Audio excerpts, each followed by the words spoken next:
Hello students, welcome to week 2।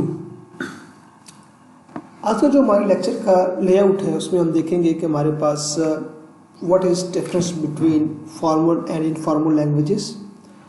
उसके बाद हम देखेंगे कि आपके पास ग्रामर क्या है और फिर चॉम्स्की हायरार्की को देखेंगे और उसके बाद हम लेक्सिकल एनालिसिस को डिस्कस करेंगे शॉर्टली। तो सबसे पहले आपके पास लैंग्वेज क्या है। लैंग्वेज एक्चुअली आपके पास कम्युनिकेशन का वे है। इसमें आपके पास कुछ बेसिक सिंबल्स होते हैं और उन सिंबल्स के थ्रू आप कम्युनिकेशन करते हैं। ये एक सिंपल सी लैंग्वेज की फॉर्म है।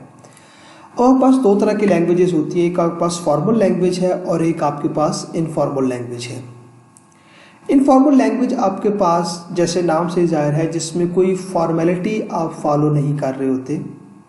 यूजुअली जब भी आप स्पीक कर रहे होते हैं, जब आप कम्युनिकेशन कर रहे होते हैं तो उस वक्त आप इनफॉर्मल लैंग्वेज का यूज़ करते हैं, क्योंकि उस वक्त आप कोई रूल्स फॉलो नहीं कर रहे होते। उस वक्त आपका सिर्फ ये पर्पज़ होता है कि आपके सामने जिसके साथ आप कम्युनिकेशन कर रहे हो उस तक अपने जो भी आप मैसेज पहुंचाना चाह रहे हैं वो मैसेज पहुंचा दें। जबकि जो फॉर्मल लैंग्वेज है, जैसे कि इसके नाम से जाहिर है कि इसमें आपको कुछ फॉर्मेलिटीज़ को मद्देनज़र रखना होता है, यानी ये आपके पास एक रिस्ट्रिक्टेड फॉर्म है लैंग्वेजेस की। जब भी आप फॉर्मल लैंग्वेज की बात करेंगे तो उसका मतलब ये होगा कि आप उसमें कोई रूल्स एंड रेगुलेशंस को फॉलो कर रहे हैं, और जब आप वहाँ पे कोई बात कर रहे हैं, कोई बात लिख रहे हैं, यानी आप चाहे स्पीकिंग है या आप राइटिंग में हैं, तो आपने जो वर्ड्स हैं उनको चूज़ करने में अपनी केयरफुल रहना है। इसके अलावा आपने पैटर्न्स को फॉलो करना है। आपकी जो टोन होगी वो एक फॉर्मल टोन होनी चाहिए। तो यूजुअली आपके पास जो फॉर्मल लैंग्वेज है उसको आप प्रोफेशनल और एकेडमिक पर्पस के लिए यूज़ करते हैं। एकेडमिक पर्पस में मतलब जब आप कोई राइटिंग अपना पेपर को लिख रहे होंगे या कोई मैसेज थ्रू रिटन आप कम्युनिकेट कर रहे होंगे तो उस वक्त आपको फॉर्मल लैंग्वेज का इस्तेमाल करना पड़ेगा। जैसे आप देखें तो समटाइम्स आप प्रोफेशनली देखें तो आपको कुछ लेटर्स लिखने पड़ते हैं, कोई ड्राफ्ट बनाने पड़ते हैं, तो वो आपके पास एक फॉर्मल लैंग्वेज में होते हैं। उनका एक ख़ास पैटर्न होता है और उसके थ्रू आप कम्युनिकेशन करते हैं। तो बेसिकली ये दो तरह की आप लैंग्वेजेस यूज़ कर रहे होते हैं। तो अगर हम बात करें कंपाइलर्स में तो ऑटोमेटन में, तो आपके पास जो लैंग्वेजेस हैं बेसिकली उनको आप एक फॉर्मल वे से रिप्रेजेंट करते हैं और उन लैंग्वेजेस को आप थ्योरी ऑफ ऑटोमेटन की फॉर्म में ग्रामर कहते हैं। यानी ग्रामर के थ्रू आप किसी भी लैंग्वेज को रिप्रेजेंट कर रहे होते हैं। अब ग्रामर क्या है बेसिकली, इसमें आपके पास 4 ट्यूपल्स हैं या आप यूँ समझ लें 4 सिंबल्स हैं जिनके थ्रू आप किसी भी ग्रामर को रिप्रेजेंट कर रहे होते हैं। वो जो सेट ऑफ सिंबल है उसमें आपके पास V, T, P और S होगा। अब V क्या है basically, that is a set of variables. यानी आपके पास V जो है इसमें वेरिएबल का मतलब ये है कि आपके पास जो भी सिंबल V के सेट में आ रहा होगा उसको हम किसी दूसरे सिंबल के साथ चेंज कर सकते हैं, उसकी वैल्यू को चेंज कर सकते हैं। तो वेरिएबल जो है बेसिकली इसको हम थ्योरी की फॉर्म में, थ्योरी ऑफ ऑटोमेटन की फॉर्म में इसको हम कहते हैं it's a non terminal symbol. यानी ऐसा सिंबल है जिसको आप किसी दूसरे सिंबल के साथ रिप्लेस कर सकते हैं। जो नेक्स्ट आपके पास T है, T इज सेट ऑफ दो symbol which are terminal. Terminal का मतलब यह है कि आप उनको फर्दर किसी दूसरे सिंबल के साथ चेंज नहीं कर सकते, वो सिंबल एज इट इज़ रहेंगे। उसके बाद आपके पास जो थर्ड है डेट इज़ प्रोडक्शन P जो है ये आपके पास सेट ऑफ प्रोडक्शन रूल्स है। जब भी आप किसी ग्रामर को डिफाइन कर रहे होते हैं तो V और T के दरमियान रिलेशन के लिए आपको प्रोडक्शन रूल्स लिखने पड़ते हैं, और जो प्रोडक्शन रूल्स हैं उनको आप एक एरो के थ्रू रिप्रेजेंट करते हैं। इस एरो की लेफ्ट साइड पे कुछ सिंबल्स होते हैं और इसी तरह इसकी राइट साइड पे भी कुछ सिंबल्स होते हैं। तो ये जो आपके पास लेफ्ट और राइट साइड पे सिंबल है, यहाँ पे आपके पास टर्मिनल यानी टर्मिनल और नॉन टर्मिनल यानी V और T, इसी तरह से राइट साइड पे भी आपके पास V और T होंगे। उनके सेट्स हो सकते हैं।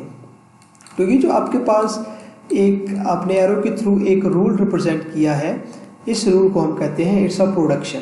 तो ग्रामर में आपके पास प्रोडक्शन रूल्स होते हैं और ग्रामर में एक आपके पास स्टार्ट सिंबल भी होता है। यानी आपने जो ग्रामर स्टार्ट करना है, जहाँ से आप ग्रामर को स्टार्ट करेंगे वो आपके पास स्टार्ट सिंबल होता है और यूजुअली आपके पास ये एस, कैपिटल एस से डिनोट किया जाता है। तो ये भी आपके पास एक प्रोडक्शन की फॉर्म में लिखा जाता है। लेकिन चूंकि आपने जब ग्रामर को यूज़ कर रहे हैं तो आपने कहीं ना कहीं से ग्रामर को स्टार्ट करना है, तो जो आप स्टार्ट करेंगे that will be through capital S, start symbol. तो ये भी आपके पास एक प्रोडक्शन की फॉर्म में लिखा जाता है। उसके बाद आपके पास जो लैंग्वेज की एक हायरार्की है, जो कि वेल नोन हायरार्की है, जिसको हम कहते हैं चॉम्स्की हायरार्की। ये आपके पास एक साइंटिस्ट थे नोम चॉम्स्की, जो कि यूनिवर्सिटी ऑफ पेंसिल्वेनिया से थे। उन्होंने 1956 में अपने एक थीसिस में एक कॉन्सेप्ट रिप्रेजेंट किया था कि आपके पास कितनी तरह की या किस टाइप की लैंग्वेज हो सकती हैं। उन्होंने फॉर्मल लैंग्वेजेस का एक सेट डिफाइन किया था और उनके अकॉर्डिंग उन्होंने उसमें डिफरेंट रूल्स डिफाइन किए थे कि कौन से रूल किस टाइप की लैंग्वेज में जाएंगे। तो उसको हमने कहा था, उसमें उन्होंने इसको कहा था इट्स अ चॉम्स्की हायरार्की। तो अगर आप चॉम्स्की हायरार्की में देखें तो आपके पास कुछ इस तरह से एक हायरार्की डिफाइन हो रही होती है।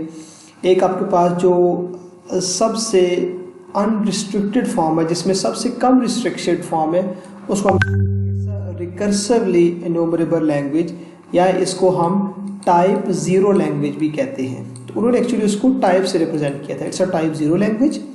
उसके बाद आपके पास टाइप 1 लैंग्वेज है, that is context sensitive languages. अब जो आपके पास कॉन्टेक्स्ट सेंसिटिव लैंग्वेज है, इसमें कुछ रिस्ट्रिक्शन है as compare to type 0 language. Type 0 language सबसे अनरिस्ट्रिक्टेड फॉर्म है लैंग्वेजेस की। टाइप 1 लैंग्वेज आपके पास समहाउ रिस्ट्रिक्टेड है एज कंपेयर टू टाइप 0। और इसी तरह से आपके पास टाइप 2 लैंग्वेज जो है डेट इज कॉन्टेक्स्ट फ्री, वो ज़्यादा उसमें रिस्ट्रिक्शन है एज कंपेयर टू टाइप 2, उसमें ज़्यादा रिस्ट्रिक्शन है एज कंपेयर टू टाइप 1। इस तरह से जो सबसे रिस्ट्रिक्टेड फॉर्म है डेट इज़ रेगुलर लैंग्वेजेस। तो जो आपके पास सबसे इनर लैंग्वेज है वो मोस्ट रिस्ट्रिक्टेड फॉर्म है। उसके बाद अगर आप कॉन्टेक्स्ट फ्री में जाएं तो यहाँ पे आपके पास कुछ रिस्ट्रिक्शंस कम हो रही हैं। इसी तरह से आप कॉन्टेक्स्ट सेंसिटिव में जाएं तो आपके पास और ज़्यादा रिस्ट्रिक्शंस कम हो रही हैं। और इसी तरह से रिकर्सिवली एन्यूमरेबल लैंग्वेज में जाएं या टाइप 0 लैंग्वेज में जाएं तो ये सबसे कम रिस्ट्रिक्टेड फॉर्म है लैंग्वेज की। तो type 0 that is recursively enumerable language. अब हर लैंग्वेज को प्रोसेस करने के लिए एक मशीन है, क्योंकि हम बेसिकली बात कर रहे हैं थ्योरी ऑफ ऑटोमेटन की। तो जब भी आप लैंग्वेजेस की बात करेंगे तो लैंग्वेज फॉर्मल लैंग्वेजेस हैं, अब हमने उनको कंप्यूटर्स के थ्रू प्रोसेस करना है। तो हर एक लैंग्वेज को प्रोसेस करने के लिए आपके पास डिफरेंट टाइप के कंप्यूटर्स हैं, या आप उसको कहते हैं डिफरेंट टाइप के प्रोग्राम्स हैं। तो जो आपके पास रिकर्सिवली एन्यूमरेबल लैंग्वेज है, क्योंकि ये ऐसी लैंग्वेज है जो कि सबसे कम रिस्ट्रिक्टेड फॉर्म है, अनरिस्ट्रिक्टेड है, तो उसको प्रोसेस करने के लिए आपके पास एक पावरफुल मशीन होनी चाहिए, जिसको हम कहते हैं इट्स अ ट्यूरिंग मशीन। तो ट्यूरिंग मशीन आपके पास एक ऐसी मशीन है, आप उसको ऐसा कंप्यूटर समझ लें जिसमें एक इनफाइनाइट मेमोरी है और वहाँ पे आप इनफाइनाइट सिंबल्स को स्टोर कर सकते हैं। क्योंकि ये अनरिस्ट्रिक्टेड है, इसमें आपके पास इनफाइनाइट नंबर ऑफ सिंबल्स हो सकते हैं, तो आपको वहाँ पे ट्यूरिंग मशीन चाहिए होगी।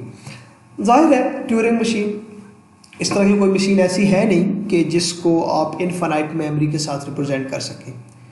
उसके बाद आपके पास जो नेक्स्ट है that is type 1 that is context sensitive language. इन लैंग्वेज को रिप्रेजेंट करने के लिए आपके पास लीनियर बाउंड ऑटोमेटन है। लीनियर बाउंड ऑटोमेटन आपके पास ऐसे मशीन है जिसमें आपके पास अगेन आपके पास मेमोरी है, उस मेमोरी में आप सिंबल स्टोर कर सकते हैं, लेकिन इसमें जो मेमोरी है डेट विल बी फाइनाइट। यानी ये आपके पास ऐसी मशीन होगी जिसके अंदर आप लिस्ट ऑफ सिंबल्स को स्टोर कर सकते हैं, बट जो आपके पास मेमोरी होगी that will be finite. Turing machine infinite memory, और जो आपके पास लीनियर बाउंड ऑटोमेटन है that is with finite memory. उसके बाद जो नेक्स्ट है that is context free language, context free grammar that is type 2। इसको प्रोसेस करने आपके पास जो मशीन है that is push down automaton, PDA। Push down automaton भी आपके पास एक मशीन है, लेकिन ये ऐसी मशीन है जो कि आपको सिर्फ स्टैक के जो ऑपरेशन है वो अलाउ करती है, यानी आप यहाँ पे सिर्फ पुश और पॉप कर सकते हैं। यानी इसमें आपके पास एक लिस्ट नहीं होगी बल्कि एक स्टैक होगा, और उस स्टैक के थ्रू आप कॉन्टेक्स्ट फ्री लैंग्वेजेस या लैंग्वेजेस को प्रोसेस करेंगे। इसी तरह से जो सबसे आपके पास रिस्ट्रिक्टेड फॉर्म है that is of regular languages that is type 3। और इस तरह की लैंग्वेज को प्रोसेस करने के लिए आपके पास फाइनाइट मशीन्स हैं, NFAs और DFAs हैं, non deterministic finite automaton and deterministic finite automaton. ये ऐसी मशीन्स हैं जिसमें आपके पास कोई मेमोरी यूज़ नहीं हो रही होती, यानी ये बेसिकली कोई स्टेट मेंटेन नहीं कर रहे होते। इसमें कोई स्टेट होगी लेकिन जब आप नेक्स्ट स्टेट पे मूव करेंगे तो आपको याद नहीं होगा कि इससे प्रीवियस स्टेट क्या थी। उसका रीज़न ये है कि इनमें आपके पास मेमोरी नहीं है। तो जो सबसे रिस्ट्रिक्टेड फॉर्म है उसके पास मेमोरी नहीं है, कॉन्टेक्स्ट फ्री के पास मेमोरी है बट दैट इज स्टैक, और कॉन्टेक्स्ट सेंसिटिव के पास मेमोरी है सिंपल लिस्ट जिसमें आप डिफरेंट सिंबल्स को यूज़ करेंगे। जो अगर सबसे पावरफुल है रिकर्सिव इन्यूमरेबल लैंग्वेज, वैसी लैंग्वेज है जिसमें आपके पास ट्यूरिंग मशीन है, इनफाइनाइट मेमोरी है, और आप उसमें इनफाइनाइट सिंबल्स को स्टोर कर सकते हैं क्योंकि वो सबसे पावरफुल लैंग्वेज है। ओके, उसके बाद आपके पास आते हैं कि जब भी आप ग्रामर को डिफाइन करेंगे तो आप उसको टर्मिनल और नॉन टर्मिनल सिंबल्स के थ्रू डिफाइन करेंगे। ये आगे हम देखेंगे किस तरह से आप किसी ग्रामर को डिफाइन कर रहे होते हैं। तो अब टाइप 0 को डिस्कस करते हैं। टाइप 0 क्या है?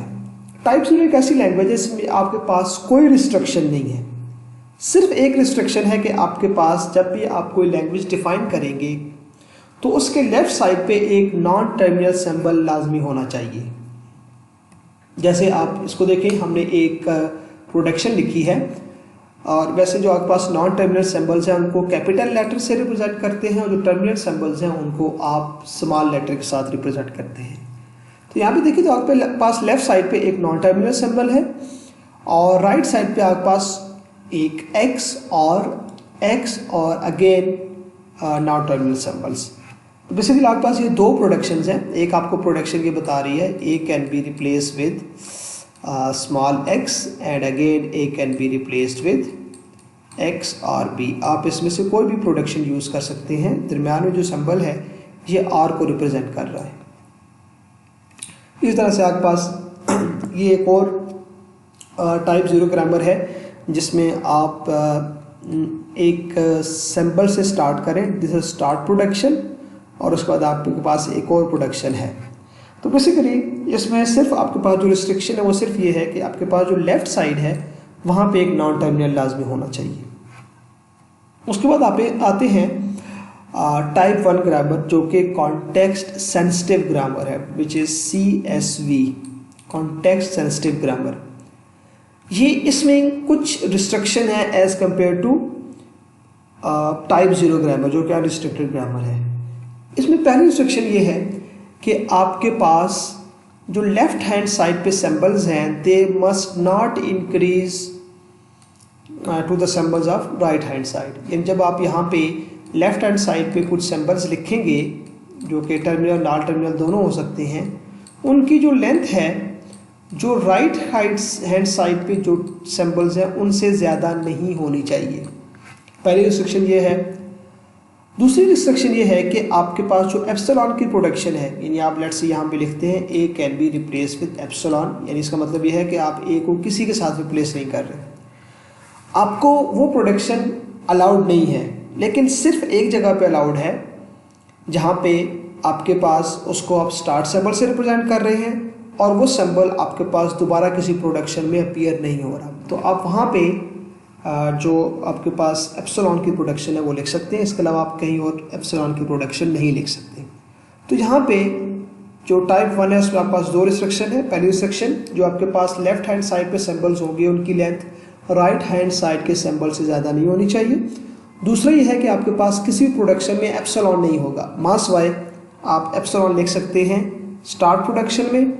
और दूसरी ये है कि जब आप स्टार्ट प्रोडक्शन में लिखेंगे तो जो स्टार्ट प्रोडक्शन है वो दोबारा किसी प्रोडक्शन के अंदर अपीयर ना हो रही हो। तो इसके लिए आप लीनियर बाउंड ऑटोमेटन यूज़ करते हैं, जो कि एक ऐसी मशीन है जिसमें एक लिस्ट है और इसके अंदर वैल्यू सेव हो रही है और इसकी जो कैपेसिटी है, जो उसका स्टोरेज है वो फाइनाइट है। यहाँ पे एक सैंपल देख रहे हैं, ये एक सैंपल है जिसमें आपने एक कॉन्टेक्स्ट सेंसिटिव ग्रामर यूज़ किया है। इसमें आपने कहा है कि एक स्टार्ट प्रोडक्शन है जिसको आप कैपिटल ए और टी से रिप्लेस कर सकते हैं या आप उसको एप्सिलॉन के साथ रिप्लेस कर सकते हैं। अब देखिए, तो हमने यहाँ पे कहा था आपके पास जो एप्सिलॉन अलाउड नहीं है, लेकिन सिर्फ पहली प्रोडक्शन में आपको एप्सिलॉन अलाउड है।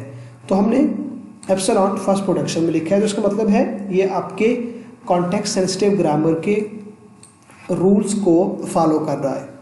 और दूसरा ये था कि जो एस है ये किसी और प्रोडक्शन में अपीयर भी नहीं हो रहा, दैट्स फाइन। और उसके बाद आपके पास ये फर्दर प्रोडक्शंस हैं। इसमें आप देख सकते हैं कि लेफ्ट हैंड साइड पे आपके पास टर्मिनल नॉन टर्मिनल सिंबल हैं और राइट हैंड साइड पे भी आपके पास टर्मिनल और नॉन टर्मिनल सिंबल्स हैं। अगर मैं इसी ग्रामर को इस तरह से लिखूँ, S can be replace with a T, और यहाँ पे मैं लिखूँ let's say A can be replace with B और एप्सिलॉन, तो ये जो ग्रामर है ये बेसिकली आपके पास कॉन्टेक्स्ट सेंसिटिव ग्रामर नहीं है, क्योंकि ये जो आपके पास सेकंड रूल है इसको फॉलो नहीं कर रहा। उसके बाद जो आपके पास नेक्स्ट फॉर्म है ग्रामर की, that is context free grammar, जो कि टाइप 2 ग्रामर है। अब इसमें फर्दर रिस्ट्रिक्शन है as compare to context sensitive grammar. इसमें आपके पास ये रिस्ट्रिक्शन है कि आपके पास जो लेफ्ट साइड है उसमें सिर्फ एक आपके पास नॉन टर्मिनल सिंबल होगा। अगर आप इससे प्रीवियस देखें तो आपके पास जो कॉन्टेक्स्ट सेंसिटिव ग्रामर है इसमें लेफ्ट हैंड साइड पे आपके पास टर्मिनल और नॉन टर्मिनल सिंबल्स हो सकते हैं, यानी यहाँ पे आपके पास मल्टीपल टर्मिनल और नॉन टर्मिनल सिंबल हो सकते हैं। लेकिन कॉन्टेक्स्ट फ्री ग्रामर में आपके पास लेफ्ट साइड पे सिर्फ एक टर्मिनल सिंबल होगा, नॉन टर्मिनल सिंबल होगा, और राइट हैंड साइड पे आपके पास नॉन टर्मिनल और टर्मिनल दोनों हो सकते हैं। तो ये आपके पास इसमें एक रिस्ट्रिक्शन है कॉन्टेक्स्ट फ्री ग्रामर में। अगर आप इसको देखें तो आपके पास इसमें इस तरह की प्रोडक्शंस होंगी। लेफ्ट हैंड साइड पे आपके पास सिर्फ एक नॉन टर्मिनल सिंबल है, जबकि आपके पास राइट हैंड साइड पे combination of terminal and non terminal symbols हैं। और इस ग्रामर को प्रोसेस करने के लिए आपके पास जो मशीन है that is push down automaton, ये ऐसी मशीन है जो कि सिर्फ जिसमें सिर्फ स्टैक है और उस पर आप सिर्फ 2 ऑपरेशन परफॉर्म कर सकते हैं। एक आप इसमें पुश कर सकते हैं और एक आप इससे वैल्यू को पॉप कर सकते हैं। तो again that is most restrictive machine. जो आप रिस्ट्रिक्टिव ग्रामर्स की तरफ आ रहे हैं, आपके पास मशीन भी रिस्ट्रिक्टिव हो रही है, लेस पावरफुल मशीन हो रही हैं। उसके बाद आपके पास जो लास्ट हायरार्की है, जो सबसे रिस्ट्रिक्टेड फॉर्म है आपके पास लैंग्वेज की, दैट इज टाइप 3 लैंग्वेज। इसको हम कहते हैं रेगुलर लैंग्वेजेस। ये ऐसी लैंग्वेजेस हैं जिसको आप रेगुलर एक्सप्रेशंस के थ्रू रिप्रेजेंट करते हैं, और इसको प्रोसेस करने के लिए आपके पास जो मशीन है that is NFAs and DFAs। अब रेगुलर एक्सप्रेशंस है क्या? बेसिकली रेगुलर एक्सप्रेशन में भी आपके पास प्रोडक्शन है, लेकिन इसमें आपके पास टर्मिनल सिंबल्स रिपीट हो सकते हैं और नॉन टर्मिनल सिंबल्स को आप रिपीट नहीं कर सकते। यानी ये कुछ इस तरह से आपके पास इसमें प्रोडक्शन होगी। A can be replace with XY, ये एक रेगुलर लैंग्वेज है। इसी तरह से आप कहते हैं R can be replace with A static और B एंड C, BC। तो ये जो A स्टैटिक का मतलब ये है कि A को आप 0 और मल्टीपल टाइम रिपीट कर सकते हैं। इसके आगे मल्टीपल रूल्स हैं रेगुलर एक्सप्रेशन के, जिसको हम फर्दर एक्सप्लोर करेंगे। तो ये आपके पास 4 तरह के लैंग्वेजेस हैं जो कि नॉम चॉम्स्की ने 1956 में इनको एक थीसिस के थ्रू रिप्रेजेंट किया था। ओके, अब आते हैं लेक्सिकल एनालिसिस। अब ये जो हमने लैंग्वेज पढ़ी है, इनका बेसिक पर्पस ये था कि जब हम किसी भी लैंग्वेज को प्रोसेस कर रहे होंगे तो ये सारी लैंग्वेजेस वहाँ पे यूज़ हो रही होंगी। तो सबसे पहले आपके पास जो कंपाइलर का जो फर्स्ट फेज था दैट वाज लेक्सिकल एनालिसिस। अब जो लेक्सिकल एनालिसिस है इसमें अगर आपको याद हो तो इसकी जो इनपुट थी, इसको मैं लेक्सिकल एनालिसिस कह रहा हूँ, इसकी जो इनपुट थी that was stream of characters, अब जो कह दें सोर्स कोड इसकी इनपुट थी, और इसकी जो आउटपुट है basically that will be tokens. Different type के टोकन्स आपके पास आउटपुट पे आएंगे। ओके, अब बेसिकली ये जो लेक्सिकल एनालिसिस है ये इटसेल्फ, इसमें दो मॉड्यूल्स हैं। इसमें एक मॉड्यूल जो है वो स्कैनिंग का है और दूसरा मॉड्यूल आपके पास टोकन आइडेंटिफिकेशन का है। दो मॉड्यूल्स हैं जो कि आपके पास इसमें काम कर रहे होंगे। अब स्कैनिंग क्या है? बेसिकली टोकन जब भी आप बनाएंगे तो आपके पास दो चीज़ें यूज होती हैं, एक आपके पास होता है लेक्सीम और एक होता है पैटर्न। इन लेक्सीम और पैटर्न्स के थ्रू आप टोकन्स को आइडेंटिफाई करते हैं। अब लेक्सीम क्या है? बेसिकली जो आपके पास इनपुट सोर्स प्रोग्राम आ रहा है उस प्रोग्राम में ऐसे कैरेक्टर जो कि एक पैटर्न को फॉलो कर रहे हैं उनको हम कहेंगे लेक्सीम। एक एग्जांपल लेते हैं, लेट्स से आपके पास इनपुट प्रोग्राम में ABC और लेट्स से 25, ये आपके पास एक इनपुट प्रोग्राम है। इसके साथ हम एक और भी एग्जांपल ले लेते हैं 35.7। तो जब आपके पास इसको अगर आप देखें, जो पहले आपके पास ABC है ये एक पैटर्न को फॉलो कर रहा है। इसमें पैटर्न क्या है? बेसिकली इसमें आपके पास स्मॉल अल्फ़ाबेट्स हैं जो कि रिपीट हो रहे हैं, तो ये एक पैटर्न है। इसी तरह से अगर आप नेक्स्ट को देखें 25 को, तो ये आपके पास एक ऐसा पैटर्न है जिसमें 0 to 9 जो करेक्टर्स हैं वो रिपीट हो रहे हैं, सॉरी करेक्टर डिजिट्स, इसमें 0 to 9 डिजिट्स रिपीट हो रहे हैं। और इसी तरह से जो थर्ड है that is again a pattern, वो भी एक पैटर्न को फॉलो करे। इसमें पैटर्न क्या है कि इसमें आपके पास एक डॉट है और डॉट से पहले आपके पास जो 0 to 9 डिजिट्स हैं वो रिपीट हो रहे हैं और डॉट के बाद भी आपके पास 0 to 9 डिजिट रिपीट हो रहे हैं। तो ये जो सारे हैं बेसिकली ये लेक्सीम्स हैं। यही लेक्सीम जब किसी एक पैटर्न पे मैप होंगे तो यही लेक्सीम आपके पास टोकन बन जाएंगे। मैं फिर बता रहा हूँ कि यही जो आपके पास लेक्सीम है ये अल्टीमेटली टोकन में कन्वर्ट होंगे, लेकिन किस टोकन में जाएंगे वो ये आपको पैटर्न बता रहा होगा। अब टोकन कौन कौन से हैं? कीवर्ड्स हैं। इन्हें अगर आपके पास ये जो लेक्सीम है ये किसी ऐसे टोकन पे मैप कर रहा है जो कि पैटर्न है तो हम कहेंगे ये कीवर्ड का टोकन है। इसी तरह से यही आपके पास आइडेंटिफायर हो सकते हैं। आइडेंटिफायर का अपना एक पैटर्न होगा, वो हम रेगुलर एक्सप्रेशन के थ्रू उसको हम रिप्रेजेंट करेंगे। तो आपके पास जो लेक्सीम ऐसे पैटर्न पे मैप करेगा जो कि आइडेंटिफायर के टोकन को रिप्रेजेंट कर रहा है तो हम कहेंगे that is a token type of identifier. इसी तरह से आपके पास नंबर्स हो सकते हैं, आपके पास स्ट्रिंग्स हो सकती हैं और आपके पास कमेंट्स हो सकते हैं। ये डिफरेंट टाइप के वेल नोन टोकन्स हैं जो कि आप लैंग्वेजेस में यूज़ करेंगे। कोई भी लैंग्वेज होगी उसमें कीवर्ड्स हो सकते हैं, आइडेंटिफायर्स हो सकते हैं, नंबर्स हो सकते हैं और आपके पास स्ट्रिंग्स हो सकती हैं। तो अब लेक्सिकल एनालिसिस में स्कैनिंग क्या करेगा? स्कैनिंग में बेसिकली आपके पास जो भी इनपुट प्रोग्राम है उसको कैरेक्टर बाय कैरेक्टर रीड करना है। जैसे आपके पास एक प्रोग्राम है int a = 5, तो अब स्कैनिंग में क्या होगा? पहले i रीड होगा, उसके बाद m रीड होगा, उसके बाद t रीड होगा और जैसे ही स्पेस आएगी तो उसके बाद आप वहाँ पे स्टॉप कर देंगे और देखेंगे कि ये जो int है ये किस पैटर्न पे मैप हुआ है। आपके पास पैरेलल में डिफरेंट पैटर्न चल रहे होंगे, जिस पैटर्न पे मैप करेगा उस पैटर्न का ये टोकन बन जाएगा। लेट्स से अगर ये किसी कीवर्ड पे मैप कर रहा है तो हम कहेंगे ये कीवर्ड है। अगर ये किसी वेरिएबल पे मैप कर रहा है तो हम कहेंगे ये वेरिएबल है। अगर ये किसी नंबर पे मैप कर रहा है तो हम कहेंगे नंबर है। तो बेसिकली लेक्सिकल एनालिसिस में जो स्कैनिंग है उसमें कैरेक्टर बाय कैरेक्टर रीड करना है और साथ साथ मशीन को प्रोसेस करते जाना है कि किस पैटर्न पे ये मैप हो रहा है। इसमें वाइट स्पेसेस इग्नोर होंगे ऑब्वियसली।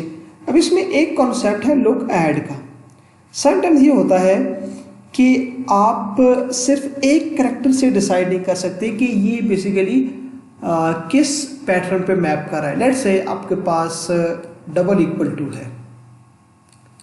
अब अगर आप डबल इक्वल टू को देखें तो अगर आप इसको सिंगल सिंगल देखें तो ये सिंपल इक्वल टू है, यानी ये एक असाइनमेंट ऑपरेटर है। अगर आप इसको सिंगली देखें, लेट्स से मैं यहाँ पे कहता हूँ a इज इक्वल टू 5, तो जब आपने जो कंपाइलर है जब वो स्कैनिंग करेगा a को, a जब मैप होगा किसी टोकन पे तो उसके बाद इक्वल टू है, तो अब ये जो इक्वल टू है ये इसको असाइनमेंट ऑपरेटर कह सकता है और इस इक्वल टू को भी असाइनमेंट ऑपरेटर कह सकता है। लेकिन मसला ये है कि जब आप पहले इक्वल टू पे आएंगे तो हो सकता है उसके बाद ये वाला इक्वल हो या उसके बाद सिंपल 5 हो। ये दो आपके पास सिनेरियोज हो सकते हैं। तो अब आपने कोई भी डिसीजन लेने से पहले आप यहाँ पे रीड कर रहे हो, आपको लुक अहेड करना पड़ेगा, आपको उससे नेक्स्ट कैरेक्टर भी देखना पड़ेगा कि बेसिकली वो कैरेक्टर कौन सा है और उसकी बेस पे आप डिसाइड करेंगे। यानी आप जब स्कैनिंग कर रहे होंगे तो उसमें कुछ आपके पास ऐसे सिनेरियोज होंगे जहाँ पे आपको एक कैरेक्टर आगे जाके देखना पड़ेगा कि बेसिकली क्या ये एक डिफरेंट टोकन बन रहा है या कोई और टोकन बन रहा है, क्योंकि उसमें आप कंफ्यूज हो सकते हैं। इसी तरह से जैसे अगर आपके पास नॉट का सिंबल है तो सिर्फ आप इस एक कैरेक्टर को रीड करके आइडेंटिफाई नहीं कर सकते कि ये किस टाइप का टोकन है, तो आपको एक कैरेक्टर आगे जाना पड़ेगा और उसके बेस पे आप डिसाइड कर सकते हैं। लेट्स से आपके पास ये नॉट ए भी हो सकता है। अब नॉट का मतलब ये होगा कि ये एक लेट्स से ऑपरेटर है और ए जो है वो एक आपके पास वेरिएबल है। लेकिन अगर यहीं पे आपके पास नॉट इक्वल टू ए होगा तो अब बेसिकली ये आपके पास कंपैरिजन ऑपरेटर है, नॉट इक्वल टू, ये दोनों मिलके एक कंपैरिजन ऑपरेटर कर रहे हैं। तो आपको एक कैरेक्टर आगे जाके डिसाइड करना पड़ेगा कि आपके पास जो टोकन है वो कौन सा है।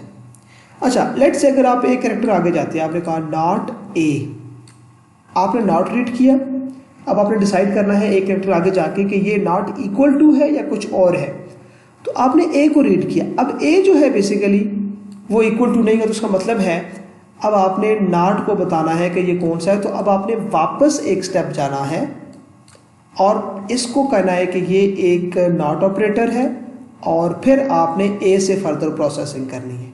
तो ये जो आप वापस एक स्टेप जा रहे हो इसको हम कहते हैं इट्स अ बैक ट्रैकिंग। तो सम केसेस में आपको बैक ट्रैकिंग भी करनी पड़ेगी, क्योंकि जो आप नेक्स्ट कैरेक्टर रीड कर रहे हो सकता है वो आपकी रिक्वायर्ड जो जिस चीज़ के लिए आप रीड कर रहे हो वो ना हो। यानी आपने नॉट के बाद एक कैरेक्टर आगे रीड किया और आप समझ रहे थे कि ये इक्वल टू होगा और लेट्स से वो इक्वल टू नहीं है, वो ए है, तो अब आप वापस यहाँ पे जाएंगे, इसको कोई टोकन बनाएंगे और फिर ए से फर्दर प्रोसेसिंग स्टार्ट करेंगे। तो ये एक इम्पॉर्टेंट कंसेप्ट है कि आपको समटाइम्स लुक अहेड और बैक ट्रैकिंग भी करनी पड़ती है व्हाइल परफॉर्मिंग स्कैनिंग। इससे जो नेक्स्ट है वो हम नेक्स्ट लेक्चर में देखेंगे।